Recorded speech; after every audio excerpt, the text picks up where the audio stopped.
upon Hindi, I know what grace is. Because my Hindi teacher was a gracious teacher. So give me grace marks. Pass mark was 35 out of 100. I'll get 34, 33, 32 regularly. But he used to give me grace marks and make me pass. After, how many years now? It's been about 40 years. I can't forget my Hindi teacher. Subbarao, his name is. He's there and gone, but I can never forget him. Kadi, used to be Kadi, Gandhian. And Rajkumar, poor fellow, is a Tamilian. There's no Hindi. Pass him. Now, 35 is the pass mark. I get 33. My friend Ravichandran, he used to get 5 and 6 in the regular tests out of 100. But I go to Ravi, Ravi, you got 5, I got 33, I'm better than you. Well, both fail. 33 out of 5 makes no difference. Pass mark is 35. Now, Bible says salvation is by grace. And the pass mark to go to heaven is not 35 out of 100 in holiness. Not even 75 distinction. Not even 99.99 is 100%. And nobody is 100%. So I can say, compared to Tihar jail prisoner, that you are 5%, I am 60%, but you have to go 100%. I was talking to Mr. B.K. Birla, Basant Kumar Birla, top man who built so many temples in India. His father was actually the instrument of freedom struggle for India. He financed the freedom struggle. And I had a talk with him and his wife in his house. He invited me home and to talk about salvation. And he's built half the temples in India. So I asked him, sir, can they reduce the majesty of this beautiful God to the emanation of an artist or a sculpture? And he said, no, we can't do that. I spoke about grace. I can imagine that elderly man with his wife, Sarla Devi, at the age of 83, accepted Christ as Savior and Lord in his house. I told this gentleman, sir, in holiness, Tihar jail prisoner is 0 or 5, I may be 60, you may be 99.99. But sir, even you can't go to heaven by yourself. You're better than me, sir. And he said, yes, what should I do? I shared with him what he has to do. I want to share with you today what we have to do for salvation. Now, the fact is, we must understand we have sinned. That's why we die. We say, Lord, I'm a sinner, but I repent of my sin, Lord. Come into my heart, be my Savior and Lord. We are saved. You know what happens then? After we die, when the body goes to dust or ashes, spirit goes to Jesus immediately. It's no more unclean. It's made perfect. He's going to come back one day, a second time. When he comes back a second time, we all are going to be raised from the dead. Because Jesus said that. His words we can trust. John 11:25. I am the resurrection and the life. He who believes in me will live even though he dies. We will be raised to life. Joined with the Spirit, we'll have a spiritual body. We'll be in a new heaven, new earth. In heaven forever and ever. That is the good news. And everyone who calls upon that name will be saved. For me, it started on the 25th of May 1980 when I received once and for the gift of salvation. That night I could not sleep. I was in Munich in Germany alone. My wife was in India. I was so excited. I had this question. Lord, when it's true, you are the only Savior of the whole world. How come no other Christian ever told me that for 27 years? And I realized many Christians do not know this salvation.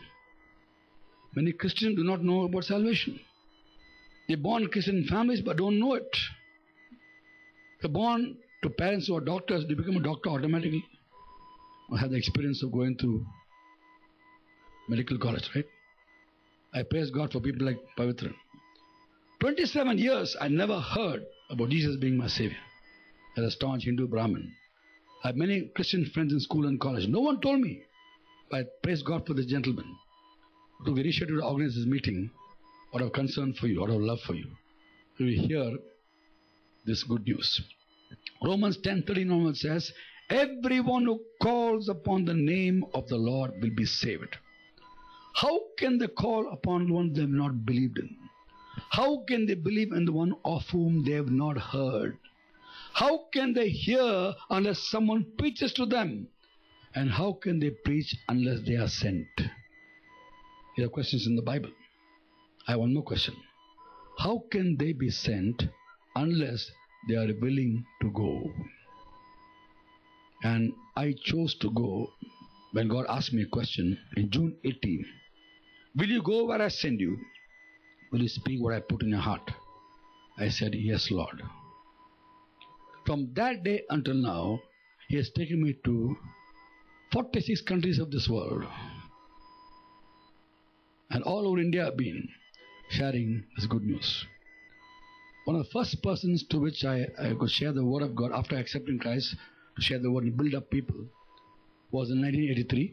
And she's sitting right here, Sudha, in the corner. 83, she was part of my fellowship in Delhi when I came back from Germany. And she's so happy to see her here. And for all these years, I've been going here and there, wherever God takes me. So tell people, you call upon Jesus' name and be saved. Richest, poorest. I've been told also people in the government, high positions, people who are, for God there's no high and low, by the way. If I talk to a beggar or talk to Birla, it is the same for me. I look at people with God's eyes. People whom He loves, who are going to die. But He wants them to call upon His name and be saved. So I'm going to pray for you this evening, and if you're willing, a prayer to receive salvation. The same prayer I prayed as a staunch Brahmin, 1980, 25th of May, 9:30 p.m. in Germany. Because one is, whether we are born in a Christian family, Hindu family, Muslim family, makes no difference. They're going to die. Christ didn't come to start a religion. He came to give us salvation. That's why He's a savior. For physical death, there are many saviors. Doctor can save you. A lifeguard swimming pool can save you. Policeman can save you. You cross the road in Delhi and a car is coming full speed. You don't notice the car. Someone pulls you out of the way. You say, He saved me. I was about to die. He saved me from death. He's my savior.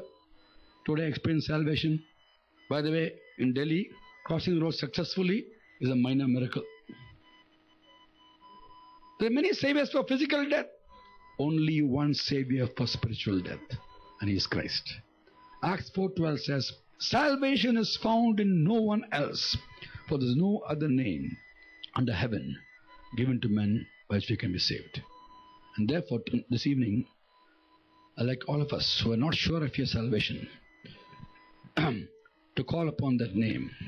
As a servant of God, I can't say do what you want. I have to say, you call upon that name and let your spirits be cleansed once and for all. You have the assurance of salvation. Bible says in John chapter 1, 10, 11, 12 about Jesus. He was in the world, and though the world was made through Him, the world didn't recognize Him. He came to that which was His own did not receive Him. Yet to all who received Him, who believed His name, God gave the right to become children of God. I was in a meeting with in Delhi, December 19th, with the parliamentarians, MPs, and also the Prime Minister was there. I had the privilege of praying for the Prime Minister and the country on stage. And we began the meeting, and he came a little late because he had an appointment. When he walked in, everybody stood up to receive him. We began the meeting about 5:30. About 7:15, the Prime Minister walked in. 5 or 6 of us were on stage. And the whole congregation of MPs and industrialists all stood up to receive the Prime Minister. Now, if to receive the Prime Minister in our presence, you all stand up. How much more to receive the King of Kings and Lord of Lords, who wants to come into our hearts and cleanse our sin? We have to stand up. I'm going to pray for you. I want all of us to stand up. And all those who want to pray the same prayer I prayed for salvation, for receiving the gift of salvation, I'd like you to pray with me. I'd like all of us to close our eyes. Remember, it's about death and life thereafter. None of our spirits are perfect by themselves, but by His grace, He wants to make it perfect. You call upon that name, you'll be saved. As you believe in what was shared tonight, this evening, and receive Him into your heart as Savior and Lord, the spirits will be cleansed according to the Holy Scriptures. He gives grace to the humble.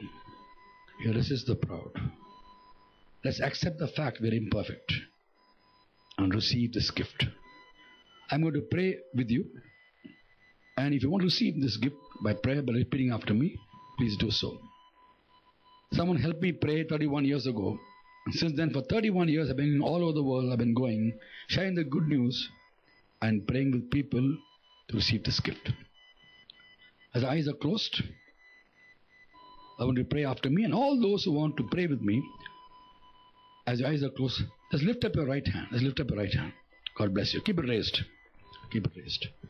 Keep it raised nicely. And while hand being raised as a testimony to yourself, please repeat this prayer after me for receiving this gift. I'll pray short sentences. Open your mouth and pray loudly after me. Let's pray. My Father in heaven, I know I'm a sinner, but I thank you that you love me. And because you love me, you sent the Lord Jesus to die for my sins on the cross. Lord Jesus, I believe what you did for me on the cross, that you paid the price for my sins, rose again on the third day, and I promised me salvation. Lord Jesus, I accept you into my heart as my Savior and my Lord. Come into my heart. I repent of my past sins. I want to live for you, Lord. Help me, Lord.